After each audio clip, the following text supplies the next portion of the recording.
ঝড়ে লন্ডভন্ড গোয়ালপুকুরের একাধিক জায়গা। আলিপুরদুয়ারের টানা বৃষ্টিতে সিসামারা নদীতে ভাঙনের আতঙ্ক। কি যে বাঁচবো কি মরবো, কোথায় যাব, কি হবে না হবে, মানে কোনো নাই এরকম অবস্থা। আমি নিজে আমার ঘরের চালটা ধরে আমি নিজে ঝুলেছিলাম, ঘরটার উড়ে গেছে আর গাছগুলো ভেঙে ভেঙে ঘরের উপরে পড়ে গেছে, টিন ফিন গুলো ভেঙে গেছে।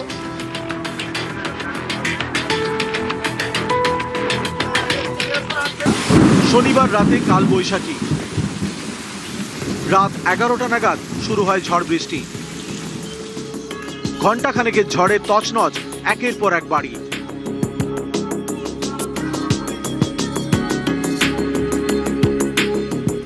লন্ডভন্ড উত্তর দিনাজপুরের গোয়ালপুকুরের একাধিক জায়গা। গোয়ালপুকুরের 14টি পঞ্চায়েত এলাকায় ক্ষতি হয়েছে। কোথাও উড়ে গেছে বাড়ির টিনের চাল, কোথাও বাড়ির চালে পড়েছে গাছ।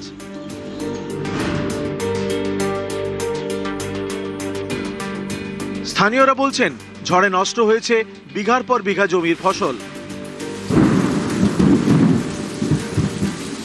কি যে বাঁচবো কি মরবো, কোথায় যাব, কি হবে না হবে, মানে কোনো নাই এরকম অবস্থা। আমি নিজে আমার ঘরের চালটা ধরে আমি নিজে ঝুলেছিলাম, ঘরটার উড়ে গেছে আর গাছগুলো ভেঙে ভেঙে ঘরের উপরে পড়ে গেছে, টিন ফিন গুলো ভেঙে গেছে। বাবু আমার ঘর উড়ে গেছে, রাতে ঝড় দুন চলেছে, চোখের তলে লুকিয়ে গেছি, ঘর বাড়ি উড়ে গেছে। আমি ঘর যাই বাবু রে, আমি ঘর যাই।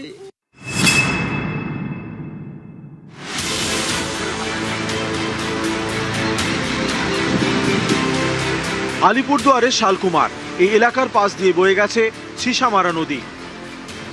গত বৃহস্পতিবার থেকে টানা বৃষ্টি, বাড়ছে সিসামারা নদীর জল। এলাকায় নেই পাকা বাঁধ, ভাঙনের আতঙ্কে স্থানীয়রা।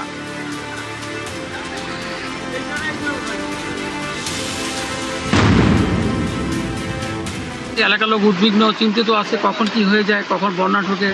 যে হারে ফাটল ধরেছে, তাতে করে এই বাঁধ কতক্ষণ টিকবে আমাদের খুবই চিন্তার বিষয়।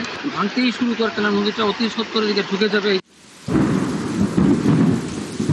আগামী 5-6 দিন দক্ষিণবঙ্গে ঝড় বৃষ্টির সম্ভাবনা, হতে পারে শিলাবৃষ্টিও। টানা বৃষ্টিতে কমবে গরম।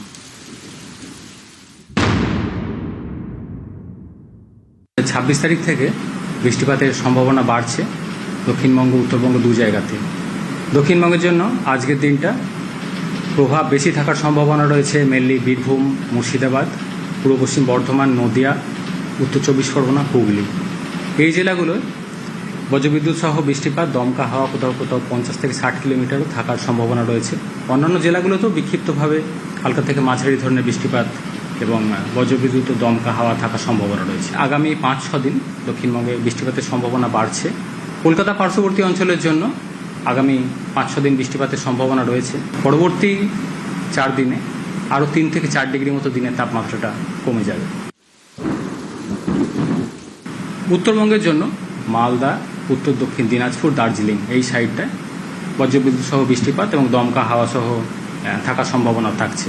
ভারী বৃষ্টির সম্ভাবনা রয়েছে বিশেষ করে জলপাইগুড়ি, আলিপুরদুয়ার, কোচবিহার এই জেলাগুলো। আগামী 4-5 দিনে ধীরে ধীরে 3 থেকে 4 ডিগ্রি মতো কমবে। নিউজ 18 বাংলা।